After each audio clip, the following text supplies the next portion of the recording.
How to fix Instagram direct messages not working. So if you have any problem with the direct messages on Instagram, this tutorial is gonna help you a lot.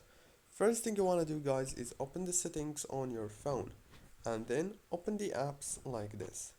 After you open the apps, it will take you to this page. On this page you will find all the apps that you have on your phone.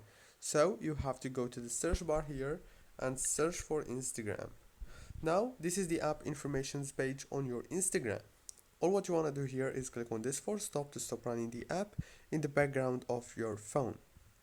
After that, click on the notifications and make sure to enable all the notifications, especially the direct messages notifications, like this. And after that, you have to go back, click on the storage or the internal storage. Click on clear cache to clear all the cache and then click on clear data. One last thing you want to do now is turn off your phone and turn it on again. Don't forget to like, subscribe.